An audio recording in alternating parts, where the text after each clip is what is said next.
এই ভিডিওରେ ଆପଣମାନଙ୍କ ପାଇଁ ତିନୋଟି ବଡ଼ ଖବର ଅଛି। ଶେଷ ପର୍ଯ୍ୟନ୍ତ ଦେଖନ୍ତୁ ସବୁଠିକ ବଡ଼ ଗୁରୁତ୍ୱପୂର୍ଣ୍ଣ। ପ୍ରଧାନମନ୍ତ୍ରୀ ନରେନ୍ଦ୍ର ମୋଦି ଜାରି କଲେ ବଡ଼ ଘୋଷଣା। କିଷାନ ଯୋଜନାର ପୁଣି ମିଳିବାକୁ ଯାଉଛି ଟଙ୍କା। ଆସନ୍ତୁ ଗୋଟି ଗୋଟି ଖବର ନଜର ପକାଇବା। ତା ପୂର୍ବରୁ ଭିଡ଼ିଓକୁ ଲାଇକ୍ କରନ୍ତୁ, ସବସ୍କ୍ରାଇବ୍ କରିନଥିଲେ ଏବେ ସବସ୍କ୍ରାଇବ୍ କରି ପାଖରେ ଥିବା ଘଣ୍ଟି ଚିହ୍ନକୁ ଦବାଇ ଦିଅନ୍ତୁ।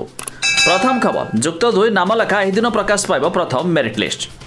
ତେବେ 2024-25 ଶିକ୍ଷାବର୍ଷ ନିମନ୍ତେ ଯୁକ୍ତ 2 କଳା, ବିଜ୍ଞାନ, ବାଣିଜ୍ୟ ଓ ଧନ୍ଦାମୂଳକ ନାମଲେଖା ପାଇଁ ଗତ 12 ତାରିଖରେ ଆବେଦନ ପ୍ରକ୍ରିୟା ଶେଷ ହୋଇଛି। ତେବେ ପ୍ରଥମ ପର୍ଯ୍ୟାୟ ନାମଲେଖାର ପ୍ରଥମ ମେଧା ତାଲିକା ଆସନ୍ତା 20 ତାରିଖରେ ପ୍ରକାଶ ପାଇବ। ଏନେଇ ମଙ୍ଗଳବାର ବିଦ୍ୟାଳୟ ଓ ଗଣଶିକ୍ଷା ବିଭାଗ ପକ୍ଷରୁ ସୂଚନା ଦିଆଯାଇଛି। ସୂଚନା ଅନୁସାରେ ଛାତ୍ରଛାତ୍ରୀ ମନୋନୀତ ହୋଇଥିବା ଉଚ୍ଚ ମାଧ୍ୟମିକ ବିଦ୍ୟାଳୟରେ ନାମଲେଖା ତଥ୍ୟ ହ୍ୱାଟ୍ସଆପ୍ କିମ୍ବା SMS ମାଧ୍ୟମରେ ପାଇପାରିବେ। ନାମଲେଖା ପାଇଁ ମନୋନୀତ ହୋଇଥିବା ଛାତ୍ରଛାତ୍ରୀ ନିଜର ଇଣ୍ଟିମେସନ୍ ଲେଟର ସାମ୍ସ ପୋର୍ଟାଲରୁ ଡାଉନଲୋଡ୍ କରିପାରିବେ।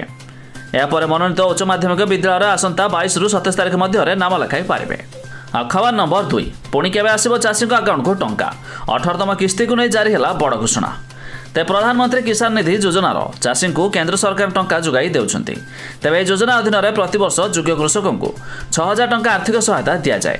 ତେବେ ଏହି ଟଙ୍କା ପ୍ରତ୍ୟେକ କିସ୍ତିରେ 2,000 ଟଙ୍କା ପ୍ରଦାନ କରାଯାଇଥାଏ। ତେବେ ଯୋଗ୍ୟ କୃଷକଙ୍କୁ ସମୁଦାୟ 17ତମ କିସ୍ତିର ଅର୍ଥ ପ୍ରଦାନ କରାସରିଛି ଏବଂ 18ତମ କିସ୍ତି ଚାଷୀଙ୍କ ପାଇଁ ଉତ୍ସାହର ସହିତ ଅପେକ୍ଷା କରିଛନ୍ତି। ତେବେ ନିୟମ ଅନୁଯାୟୀ ପ୍ରତ୍ୟେକ କିସ୍ତିର 4 ମାସର ବ୍ୟବଧାନରେ ଦିଆଯାଏ। ଉଦାହରଣ ସ୍ୱରୂପ 17ତମ କିସ୍ତି ଜୁନ୍ରେ ରିଲିଜ୍ ହୋଇଥିଲା ଏବଂ ଆସନ୍ତା 18ତମ କିସ୍ତି ଅକ୍ଟୋବର ମାସରେ ରିଲିଜ୍ ମଧ୍ୟ ହେବାକୁ ଯାଉଛି।